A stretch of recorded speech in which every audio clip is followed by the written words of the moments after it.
With only two vehicles in its lineup, the Pacifica minivan and the 300 sedan, Chrysler didn't seem long for this world. But at CES, we've learned that not only is the brand sticking around, it'll be an EV only by the end of the decade.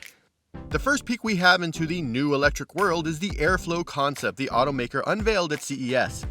Even though the company won't have an electric vehicle on the road until 2025, don't be surprised if what you're seeing from the automaker today isn't essentially what they'll put in showrooms in 3 years.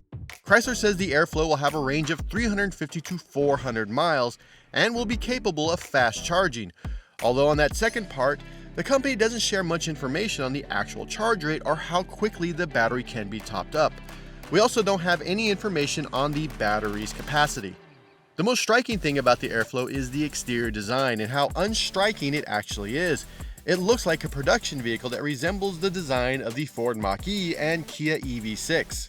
That's not a bad thing. Giving potential future customers a realistic look into the design aesthetic of the new Chrysler is a smart plan. The brand is scheduled to be completely electric by 2028. That not only means that all new vehicles will be EVs, but also we can look forward to a battery-powered Pacifica sometime in the future, which is actually quite exciting. Meanwhile, on the inside of the Airflow, things are a bit more concept-y than the exterior. The vehicle has 8 displays, including a dash cluster, the main infotainment touchscreen in the dash, and a smaller climate control display below that. Plus, the passengers all get their own touchscreens. Oh, and those screens, they have cameras so passengers can partake in video calls with friends or coworkers. But for the sake of safety, the driver's camera is only available when the vehicle is parked. Front passenger screens are nothing new. We've seen them in vehicles from Ferrari, Mercedes, Porsche, and Jeep, which happens to be another automaker under the Stellantis brand. So it's no surprise that it's making its way into Chrysler's future vehicles. Powering all the technology in the vehicle is the Stella Smart Cockpit, and its main tech overlord, the Stella Brain.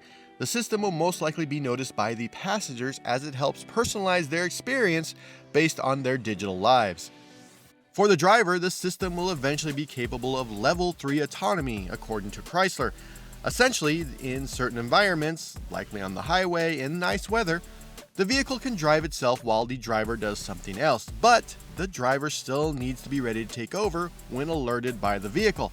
That means no napping or leaving the driver's seat. It'll unlikely be available at launch, but Chrysler says that the feature will be added via an over-the-air update. Again, it's important to note that this is a concept, and when and if Chrysler rolls out level 3 driver's assistance is still unknown. Chrysler didn't share combined horsepower or torque numbers, but each of the vehicle's 2 motors is capable of 201 horsepower. So we're looking at a potential 400 horsepower vehicle, which should make it a zippy little SUV. The all-wheel drive concept rolls on huge 22-inch wheels, and while its sleek design isn't groundbreaking, it is smart looking. Chrysler won't comment on whether this will be the first EV from the automaker or if this is an actual production vehicle being displayed to the world. A good bet is that we'll see something nearly like this in the future, maybe even in 2025. Parent company Stellantis is moving quickly into the EV world with a $30 billion investment in electric vehicles through 2025.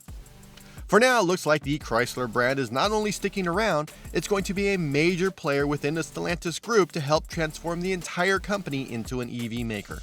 For more automotive coverage, sort of from CES but definitely not in Vegas, be sure to subscribe to Engadget.